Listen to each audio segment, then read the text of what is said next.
examines the role of consumers in the digital health revolution. Perfect for CES. As businesses, we should expect everyday people to adopt our technologies, or do we need to follow the consumer's lead? And how do you mobilize communities through technology to contribute to their own health and well-being?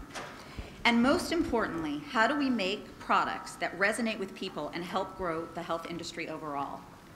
I'm very honored to introduce you to our moderator, Robert B. McCray, President and CEO of the Wireless Life Sciences Alliance, a trade organization dedicated to creating value and improving global health through the convergence of communication technologies, consumers, caregivers, and all sectors of the life sciences and technology environment. In addition to his role with the Alliance, Rob brings more than 25 years of experience as a business owner, senior operating executive, and legal and transactional advisor to private and public companies. It's all yours. Thank you. So good morning, still morning. That was a good panel. We had great people. And we're probably going to bring the discussion a little bit closer to ground. We have 50 minutes. We have a lot of questions that I've prepped with the panel, but let's plan to get some from the audience as well in the last 10 or 15 minutes. So the Wireless Life Sciences Alliance, which is the organization that I co-created about 8 years ago, was brought together to bring together healthcare and technology industries. So Qualcomm and J&J were our initial financial sponsors, and that's sort of the metaphor, just 8 years ago about we need to get more technology and healthcare, and especially communications technology, working together to address some fundamental problems in healthcare. Now, kind of the third leg of the triangle has been established, and so organizations like Procter & Gamble have come into our organization and others as major partners and major sponsors. So now we have healthcare, technology, and consumer sectors. And in that convergence is where we can have some solutions, where we can bend the cost curve, where we can address what is the largest addressable market in the world today, and that is health and healthcare. It's a global market. Accessibility is guaranteed by 5 million and counting mobile phone subscribers, by 6 billion people in the world that are accessible to cellular networks, by the technology that is separating computing and communications from sensors, and all those other technologies that will allow us to sensorize human beings, like Eric Topol was discussing, but also things and move information and data from where it is to where it needs to be so that it can be managed, analyzed, made more efficient, and fed back with decision support and recommendations to the appropriate person at the appropriate time. That is the promise of what we're doing. And so just for purpose, these lights are terrible. Can I just get a sense to whether I can see it? If we say healthcare, technology, and consumer, those are the three sectors. Can I have a show of hands? First, healthcare. Who here is sort of in the healthcare world? All right. And who is technology? And more technology. And who consumer sector? Okay, and the rest of you are undeclared. So that's fine. So roughly equal portions. That's just for the benefit of the panelists so we know kind of how to direct some of this conversation. So I've been in healthcare for 30 years, about a 3-year interlude into digital music in 2000, plus or minus a couple of years, crazy times. Just from my perspective, healthcare is broken. You guys heard all of that. You probably know it. It's too expensive. We don't have access. Too many people don't have access to health and healthcare, lack of knowledge and all of that. It has to be changed. It will be disrupted. Data does that. Information does that. It blew up the music industry as we knew it. And now it's the entertainment sector, which is 10 times as large as the music industry ever was. And it is personal. You can go get what you want, and you only have to pay for what you want. That's where, that's kind of a metaphor for where we may be able to go. So we're going to talk about this notion of the patient as consumer. And in the wireless health, mobile health, digital health spectrum, there are actually dialogues going on. Well, patients can't be consumers, and consumers, it's sort of, we're not going to get to that level. That's not important. But the notion is that consumers, we as individuals, and this is a global phenomenon, are becoming increasingly responsible financially and personally for our own care, for our children's, our parents' care, for managing it. And like it or not, it's the way it is because, as Dr. Tuxson pointed out more than once, we're going broke. We will not spend more money on healthcare. We just have to use what we can spend more wisely or improve our efficiency so much that we can afford to do all this. And again, so how do we get there? One bit of confusion, I think, out of the earlier session I want to fix. There are two overlapping markets in wireless, mobile, digital, connected health. One is the traditional healthcare market where devices are regulated, software and services are regulated to some degree, and you have reimbursement from the federal government and other payers and insurance coverage. That's the traditional healthcare market. The emerging market is consumer health, wellness, fitness, and moving medical devices into this less regulated, mostly unregulated market. They are overlapping, they are separate. If you are an entrepreneur, if you have knowledge about healthcare IP, if you have knowledge about how to bend behavior, you can sit down and decide, I'm going to go after one or the other of those markets. You don't have to be in both. You can avoid significant levels of regulation. So there are opportunities to just create stuff and throw some of the stuff against the wall. And you don't have to get into the dialogue. You just have to figure out how to get people to buy it and create the long-term success for it. So, all right. So with that, what we have here on the panel are two suppliers and one of the biggest purchasers of healthcare in the world. In terms of scale, Gary Shapiro in his keynote yesterday pointed out that this year the consumer electronics industry in the U.S. will pass $200 billion in sales. Healthcare industry in the U.S. alone was $2.6 trillion in spending in 2010. It's apples and oranges, but we're talking about immense amounts of opportunity just from a business perspective. So first, we'll just do some quick introductions, and then we'll sit down and have a little dialogue. So on your far right, Christine Robbins is CEO of BodyMedia. I love this company. I've liked it since just after it was started. It's a consumer device-oriented company. It incorporates clinical-grade sensors and algorithms to support mostly weight management. So let's start with Chris, and then I'll introduce each of the speakers. They'll kind of state what their perspective is on the consumer as patient or the patient as consumer, and then we'll get into some quick Q&A. All right, so Christine? Great. Thanks, Rob. So just quickly, BodyMedia is a company that's been around for about 12 years.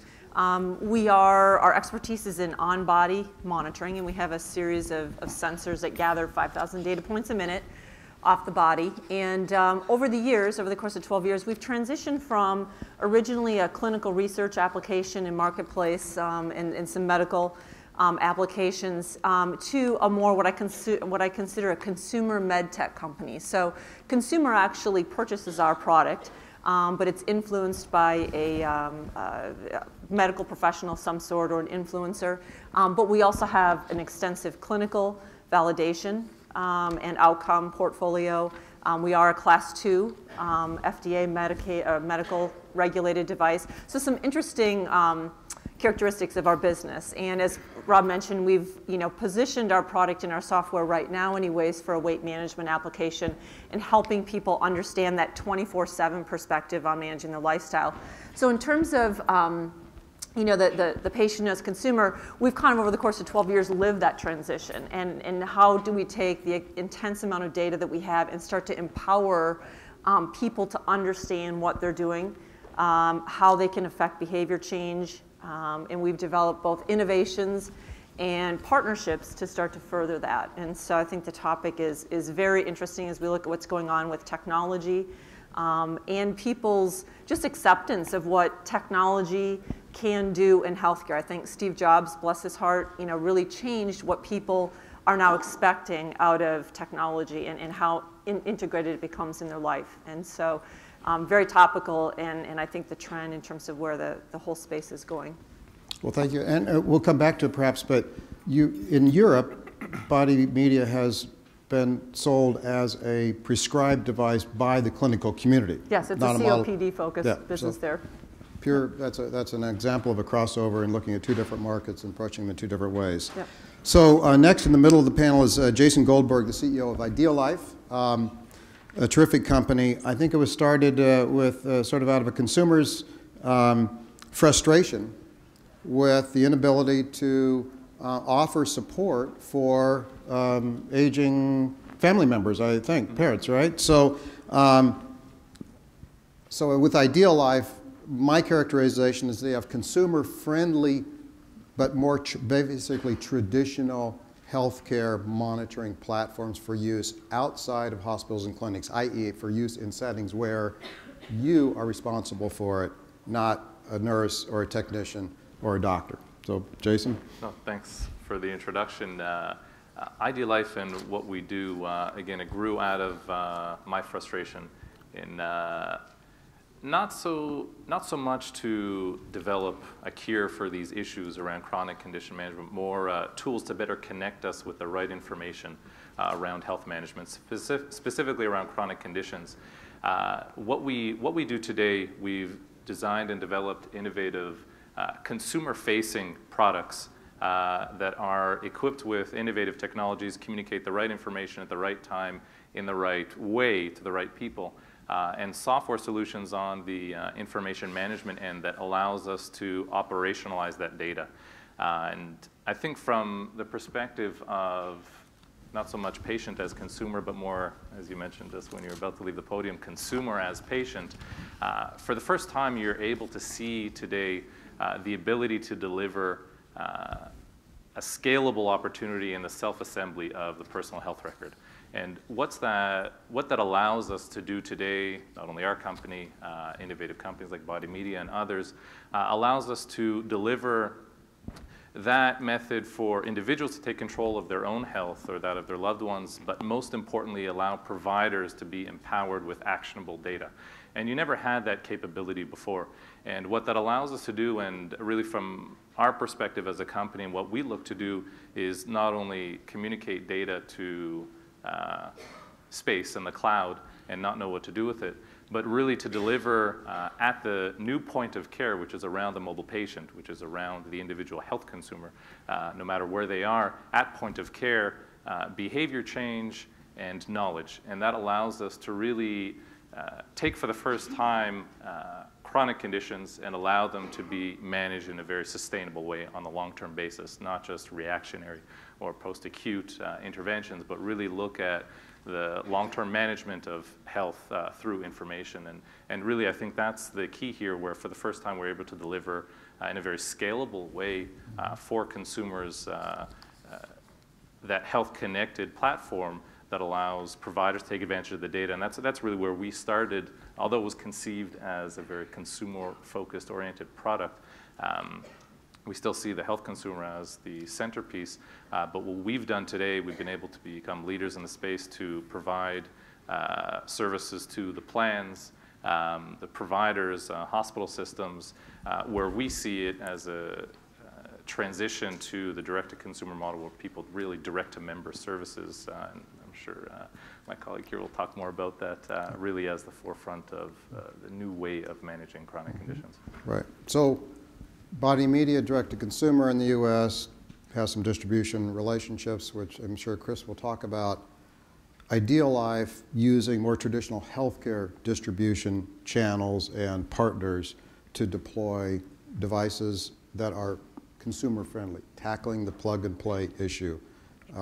As we all know, that's so important in consumer world. So finally, we have Tina Brown-Stevenson, and she's the Chief Clinical Informatics Officer of OptumInsight. And you know it's a big company when there's a Chief Clinical Informatics Officer. It's terrific to have Tina with us. OptumInsight is part of the Optum and United Health Group family of companies that are the most influential healthcare purchasing and analytics company in the U.S. It serves the healthcare sector. It serves a full range of healthcare sector. Increasingly, as the market is changing It's becoming more of a direct provider. That's a trend that's happening. We have lots of really interesting things going on, and Tina is right at the center of traditional healthcare in the U.S., but seeing changes going on because traditional companies are doing untraditional things for the healthcare sector. Absolutely. So, Tina? It's exciting to be here. You know, it's, the most exciting thing about working at a company like Optum is that we work across all of the silos of the health system, and doing that helps us to better understand where it really isn't servicing the best interests of the consumers, which is what we're interested in discussing today. So we service over 400 life sciences and pharma companies, over 6,000 hospitals, almost every insurer in the United States, with data management and other types of services, as well as over 30 of the Medicaid programs across the country and those various states and how they manage their data. And one of the things that we see is that all the data is oriented towards servicing those enterprises and those lines of businesses. It's not very centered around the consumer and an individual's health.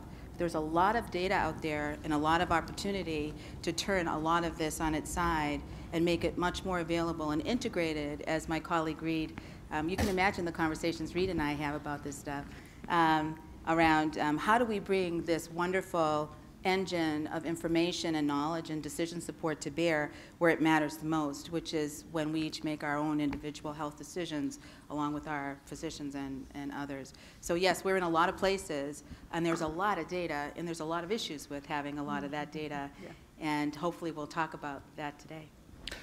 And we will. So let me ask Tina the first question. Can you just provide, from your perspective, an overview for the audience of kind of the major market forces that are, driving consumerization in healthcare here in the U.S.? Well, there's an awful lot of dynamics to that, and a lot of it came up in the last discussion, which is around, one, healthcare is very expensive, and a lot of people don't have access to it. So if we look at what the states and the federal government, we do a lot of work with NIH and AHRQ and CMS around what they're trying to do, which is to understand where their dollars are going and to help consumers to make better decisions around those dollars. So we've got the state and federal governments working really hard to make that happen and to expand healthcare to many more people, as you know, under all the recent regulations. So that's one force. The second is hospitals and physicians are getting squeezed relative to what they can actually earn as healthcare providers. They're being asked to provide more value, to provide evidence of their value, to get paid based on quality, not just on how many widgets and how many people they operate on, but how much better the people are getting that they're responsible for. And 40%, based on the most recent literature, of those outcomes are often based on the decisions that consumers make. So now we've got hospitals and accountable care organizations who are responsible for groups, populations of people, and 40%, based on a lot of the data that we've seen, of their ability to stay afloat is going to be based on decisions that consumers make. So not having individual patients, consumers, and families and caregivers in the information game, they are actors in this play, as well as hospitals and physicians. They need to know their role, and most want to participate and want the data and information, so long as it is translated in a way that they can understand it. And that's really critically important. There's so much out there that we can bombard you with technobabble or medical terminology babble that the average consumer will not be able to digest and will just confuse them and make them more frustrated. I don't know if you've ever talked to like a tax attorney trying to figure out your taxes or something, and they're talking all this stuff and you're going, wait a minute, you're supposed to be helping me?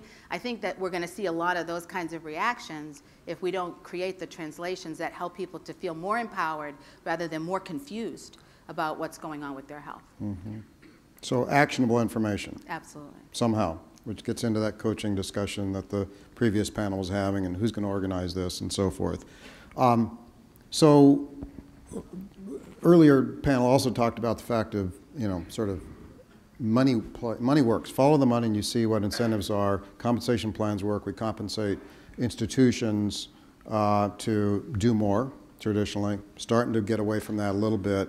One of the changes that's going to happen in 2012 with the Medicare program is to stop paying hospitals for readmitting certain types of categories of patients if they come back within 30 days, and that'll get extended over time. This has generated a lot of additional interest in wireless and connected health and remote monitoring and management because it forces hospitals to think outside their walls.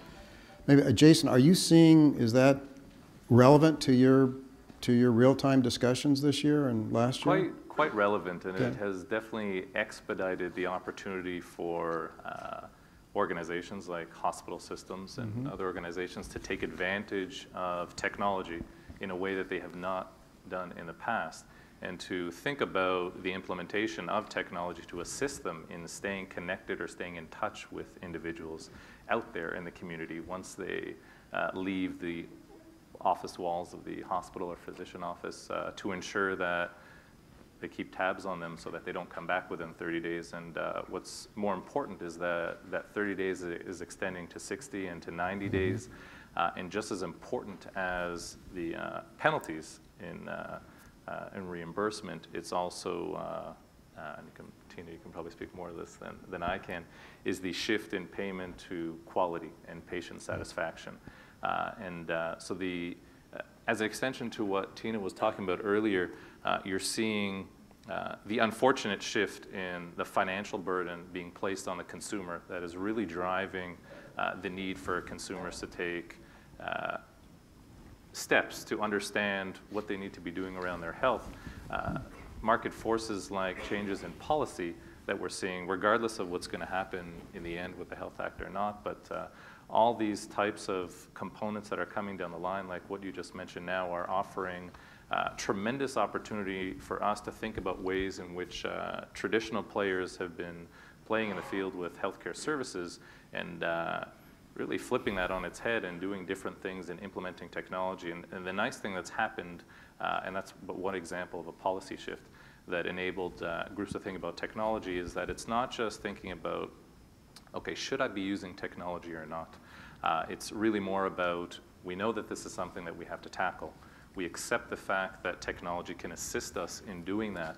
What are the right technologies to deploy? How should we deploy them? So it's really more about the implementation component, which is exciting for us as an organization that has a lot of experience in that and implementing programs that think of the consumer, which is really most important. And that's where you're starting to see a lot of the market forces enable the transition to a more consumer-facing opportunity in health services. So I want to turn to Chris and see how far that's going now, and from your perspective, because you've been in the game for a few years now, and you use the sort of doctor influencer model.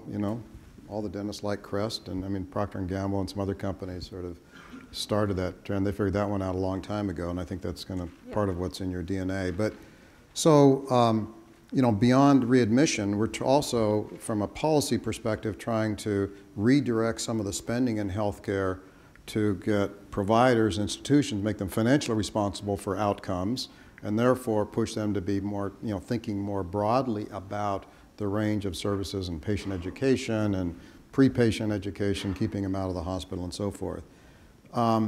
So are you getting any of the draft of that via your direct and sort of indirect efforts? Yeah, exactly, we are. And probably from two different perspectives. Number one is, traditional healthcare, and probably more on the progressive end of healthcare, they're looking for different ways to engage their patients. They can only engage in dialogue to the extent that the patient tells them when they're in the office. And so we've been approached by pharma companies, for instance, to partner with our lifestyle management body monitoring technology so that they can help understand. One was a fibromyalgia patient population, and a couple other patient populations where the drug engagement is not there, the compliance isn't there, and so the doctor or physician wants to have a more integrated lifestyle conversation with the patient to see how that's playing into their drug compliance. So we're getting that conversation, as well as, kind of going back to the dialogue Jason was having,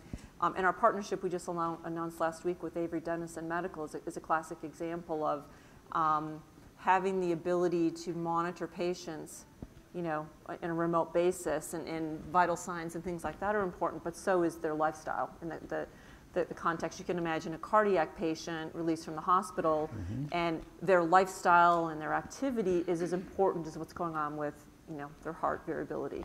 And so our partnership with Avery Dennison will now, kind of allow that development. They're interested in taking our sensor technology into some of those acute remote monitoring applications that aren't strategic for us, but where, lifestyle and body monitoring is important, and they, have expertise in those markets. So we're kind of getting it from a number of different perspectives. So your technology will be inside Yes. a more traditional Yep. device and application. Yep.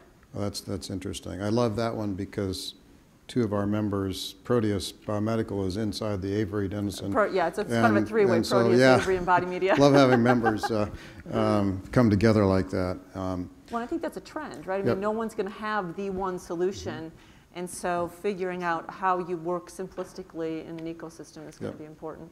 So, you've had to work hard to try to make your device good. So, and I mean, are health technology companies going to come up to the Apple standard of elegance and simplicity? I think that's where the bar is. That's what we're all aiming for. Although Tina, put the challenge out there that we see, is kind of where we go next, is how do you turn the data into something that's relevant and understandable, and also how do you start to help people understand what to do with it, and be able to integrate other things, whether it's blood pressure, and if you're diabetic, your glucose, all in one place, right? I don't, electronic health records or personal health records have struggled. How do you make that data come together simplistically and help the patient, the end user, interpret it all together? And what does it mean for them, not just present it as a download of data? Right. So let's turn to that. And Tina, I'll come back to you to start this. So we can produce all this data. Doctors don't want it. We all have friends who probably do spreadsheets of, a handful of their vital signs and want to show it to somebody, and nobody wants that. Institutions aren't designed to deal with that now, but it's happening, right? People are getting it. Something's going to happen. Kind of at the high side, what are your predictions about who is going to organize it? Is anyone going to organize it? How does it become sensible for for the clinicians, for the patients, to use this information? Well, I think that the way that we're approaching it is that if the information is just digitized pieces of paper that add more nonsense to the daily activity that clinicians and patients and everyone else has to go through, it will be discarded very readily. It won't be useful. And I can give you an example. We work with tons of physician groups all over the country, and we actually manage some physician groups. And Reed mentioned the health information exchanges, which is taking data from, kind of a medical trading area and providing it to you if you're an appropriate clinician for my care. You get that data. Well, if I go down the hospital down the street and I go to get a bunionectomy done on my foot and I have blood work done, all of that stuff's going to come into your office. You didn't order it. You weren't looking for it. So now we've actually got clinicians saying, now, wait a minute, what does that mean? What if there's something in that data that I need to know? And I don't do something about it. Am I liable for that now? Because that data came into me, right? Another is situations where the data is still not compatible. Data is not just data. Every system doesn't work. So we have clinicians that are getting radiology reports from certain institutions that don't fit with their technology. So it comes in and it sits in a cache, just in a space outside their data set. And if they want to use it, they have to manually pluck it out to find out, did the women get the mammograms? So what did the doctors do in that situation? They shut the feed off. They shut the data off.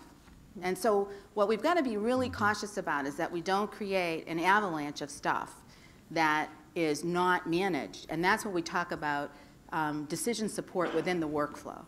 Something has to take that information and make it smart and not just digitized and dumped. And it has to say to the clinicians, the office manager, the nurse practitioner, whoever is responsible for that, it has to be able to flag and say, this is important and this is not.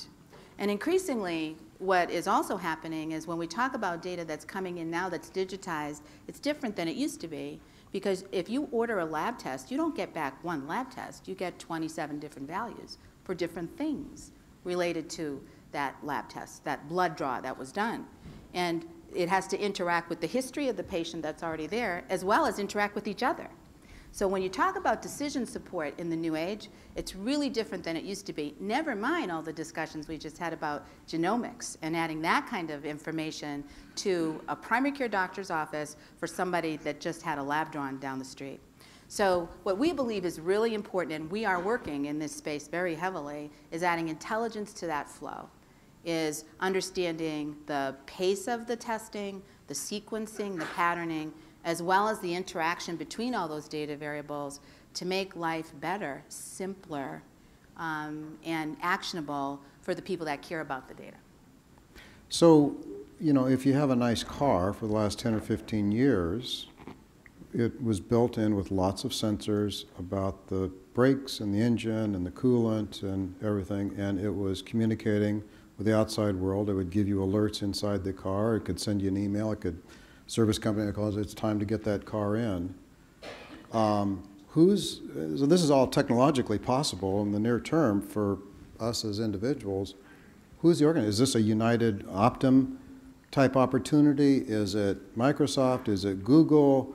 Is it a new entrant? Who actually do you see is likely to step up and actually provide this service? It's a massive business opportunity. There are many organizations who are in the health space who are working in this. We are working in it because we want better outcomes, and we want the clinicians to use the data to propel better outcomes for patients and better interactions. That's our skin in the game. It's important to us.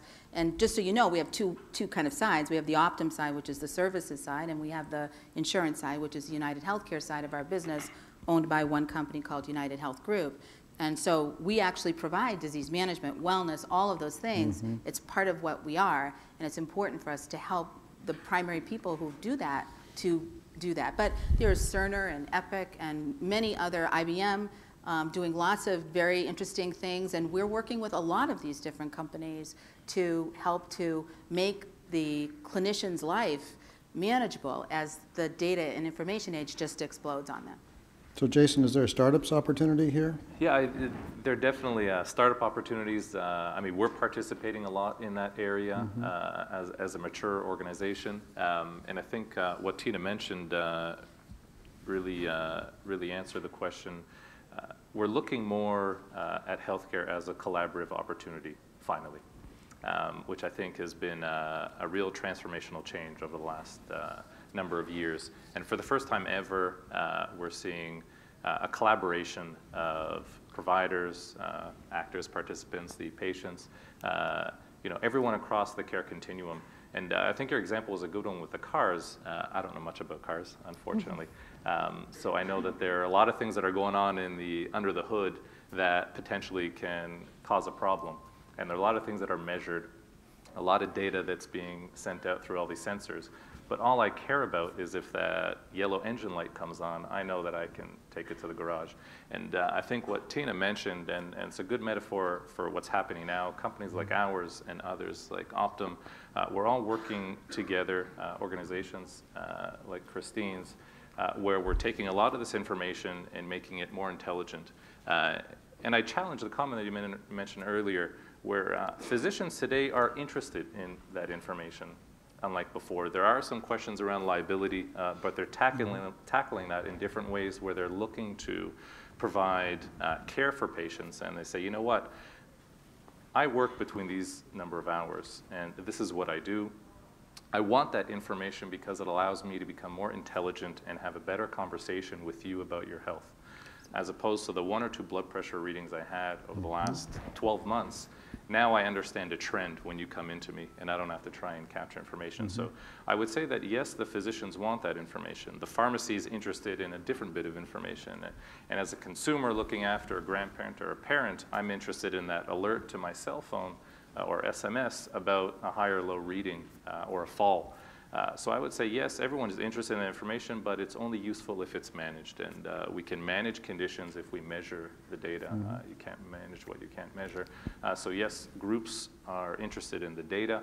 The data is becoming smart, intelligent information to allow us to become more knowledgeable. So you do need that silo to ensure that, yes, the physician receives the trended graph that he's interested in, not the alerts that maybe the nurse practitioner or case manager are dealing with, or the family member. So those are the things that are happening today that makes this quite an exciting time for both startups, a lot of mature organizations.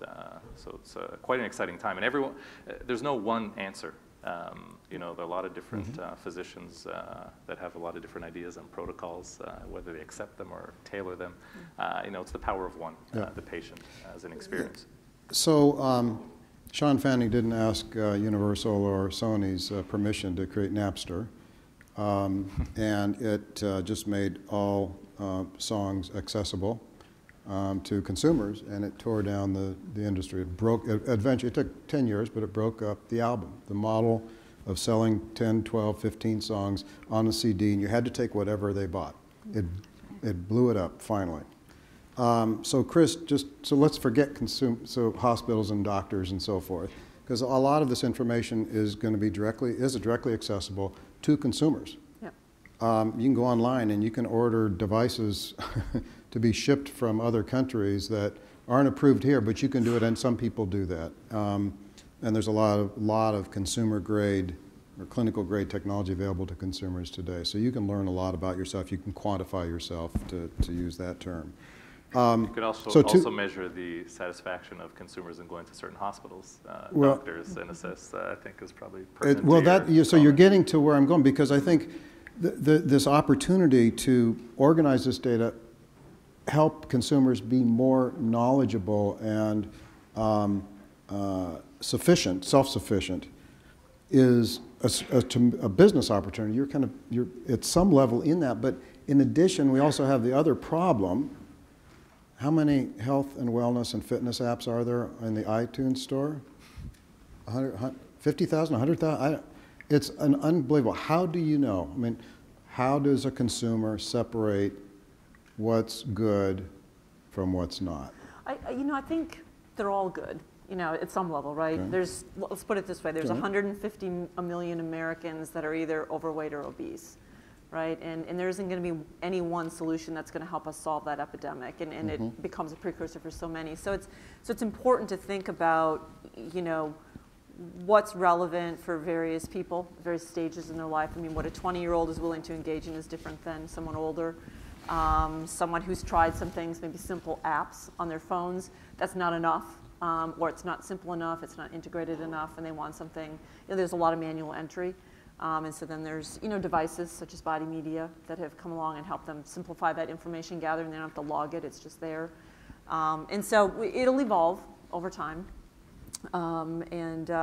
There's two ways. It's either going to be the app on the phone, or an accessory, if you will, that speaks to that phone, that's going to help people better manage their lifestyle. But some trusted organization has to help sort through that. Yeah, and that's a challenge. I mean, there's a lot of conversation now about FDA wanting to regulate health apps and things like that on the phone, and are they, aren't they, and where does the line get drawn? Yeah. Obviously, we're on one side of the line already as an FDA-regulated product, but that world is going to change quite a bit, I think, as this category. If I think back 12 years ago when BodyMedia started, nobody would have imagined that anybody would want to engage in, on their own, want to go to Costco and buy a device that you could strap on your arm and understand your activity, your sleep, and how you can better manage your weight and your lifestyle. And we have a very big thriving business there today. So, it's the category is moving and shifting very quickly in the last couple of years. Okay, so let's, if anybody has some questions, why don't we come up to the mic? I'll ask kind of one more. This is sort of a higher level. Are we creating a new digital divide? I mean, a lot of this stuff that's out there is sort of for the healthy and wealthy, and we have, tens of millions of uninsured, underserved folks in this country and billions around the world. Is this all going to help the rest of the population? For anybody? From my perspective, and to the point earlier, there's a lot more noise and clutter that has to be deciphered, and around the opportunity in ensuring that there is no digital divide. As a company, we believe in scalable solutions and creating access for people that traditionally did not have access. So there will be the need for populations to have access through the payer community and providers.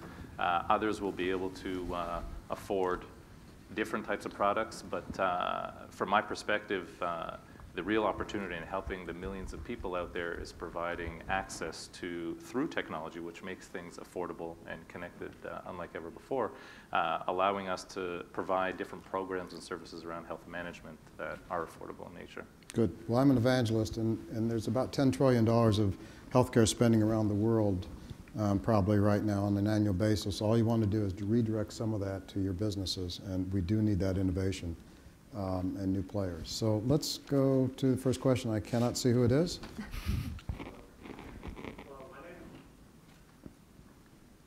Hi, my name is Howard Granite, and I'm with a company called Palladium Energy, and we're one of the premier battery pack manufacturers for many of the consumer electronics products. And we've also spent a lot of energy into the diabetes management world. And also I'm an avid cyclist. So I kind of come from a sector where we're constantly in the racing community monitoring our data through companies like Garmin and other companies that do power management. And my question really goes to kind of the tie-in of that community and how it can transfer over to others, because as we're talking about preventative measures, everybody knows that exercise is such a key element. And it's very tough to kind of manage that element within the healthcare segment. So with that being said, in your technologies that we're looking at, do you see a possible incentivization from the insurance companies to basically, say, have a patient that is overweight to potentially wear this type of device to monitor it, to help with the management there? Or on the other hand, also for somebody who's very healthy, to be able to wear these type of devices to maybe get a break on their insurance rates because of the positive activities that they're doing? Yeah. Good question. Chris? I can give you a real world example. We have a corporate wellness customer that we're just about ready to launch who is interested, and they don't want to necessarily get involved in all of activity monitoring. It's just if they have a client who takes the HRA and that suggests that they're overweight, they have their rewards-based system, and so what they want to do is, if it comes out that the HRA suggests they need to lose weight, they'll recommend purchase a BodyMedia, and if they purchase a BodyMedia device, they'll get points. And then they want to ensure the engagement with the device, because manual tracking is one thing, and that's, you can reimburse and reward on that, but that's tricky. And so what they want to do, technology doesn't lie, and data doesn't lie, and especially a technology like ours. And so they have usage parameters. You have to wear it so many days a week. You have to log your food so many times a week. And then you will get points based on that, and those points then can be redeemed for reduction in premiums. So those models are out there, and we're seeing customers come every day. In fact, I just had to hire someone in corporate wellness because the requests are becoming, quite large for us. We're seeing the same. I won't pile on, but very, very similar device usage with different benefit plans, with reductions in premiums or certain types of points where you gain share, so to speak. The more you do, the more you get back. Yeah. Great. Thank you. In a very quantified, objective way. Yeah. Thank you. It was interesting you were talking about, I think, measuring metrics for measuring health using, let's say, a pedometer, and then you would get a discount on your health insurance, right? Because it's but what if you had some sort of heart rate monitor and you'd have too high of a heart rate? You then get punished for that. But I guess my question was really, if you have all this data, tons of data, and but a lot of it's only very little you actually use, and the devices often they often can figure out themselves when you're in a let's say yellow, green, or red situation.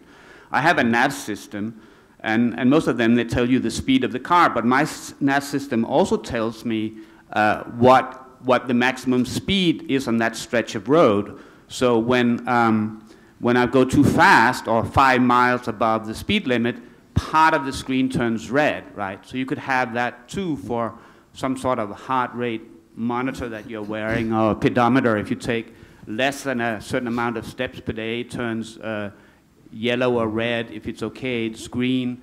And the same thing with the heart rate or blood pressure. So you sort of that built in this smart software you were talking about. Do you have any comments about that?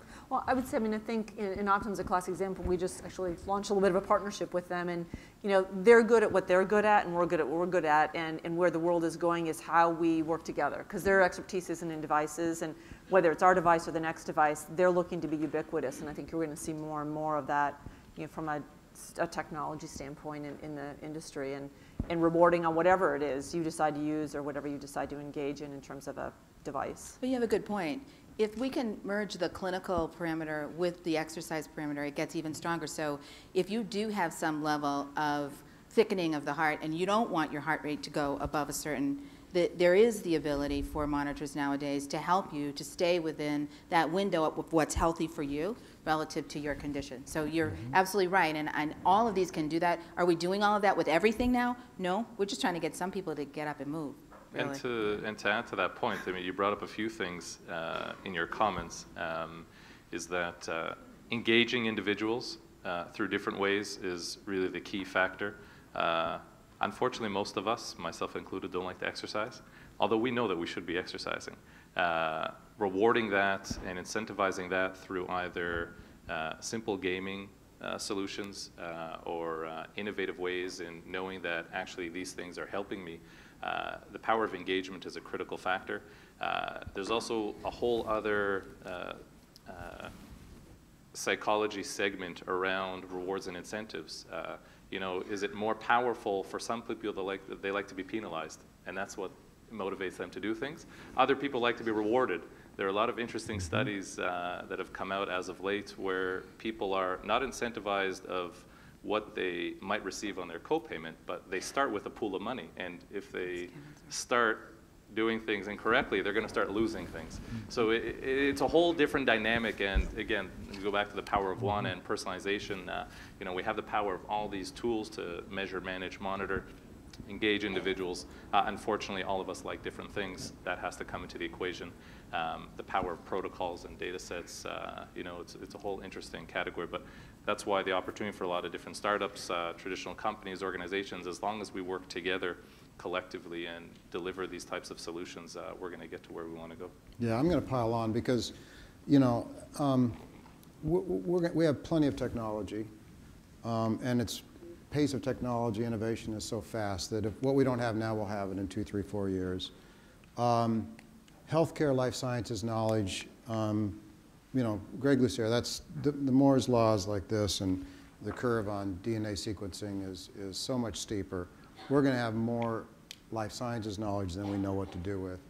It's that third leg of the triangle, it's us. And the famous long-dead character Pogo said, "We have met the enemy and it is us." And if you think about the cost of healthcare and what drives it, it is a lot of human behavior. So the knowledge about how to engage with human beings of all different cultures, different perspectives, different problems, and bend their behavior, that is where a lot of the gold is. And you don't have to be a PhD or a MD to get into that. We all have a lot of knowledge about that. So it's really a tremendous opportunity, and it is the most important for society. So I'm sorry, I think we have, Jill, we got time for one more question? One more, okay. Hi, my name is Kenneth. I'm coming from Mountain View, California. I'm an app developer.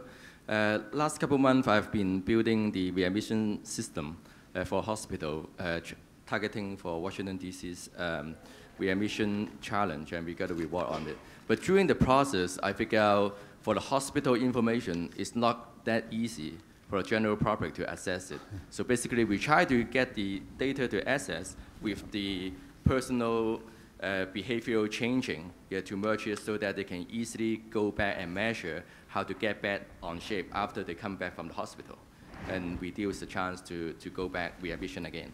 So as the private sector or general public, what's your guys' suggestions to encourage, or either the government side or set up the penalty or encourage the hospital to involve on it or release those informations to help the general public to be more aware for their health? So this is my question. Quick. Well, I mean, the new regulations are saying that if we have hospital systems we're working with now that will lose tens of millions of dollars annually if they don't solve their readmission rate problem. So I think that based on that regulation alone, you're going to see many, many more efforts put forth to help consumers and patients and families to stay in place, to be able to stay at home in a well way, not just keep them out, but to help them to stay well, to keep out. I think you'll see it much, much more. It's the money. For hospitals, it's the money. That's what changes. So thank you. Let's thank the panelists. A terrific job. Thank you.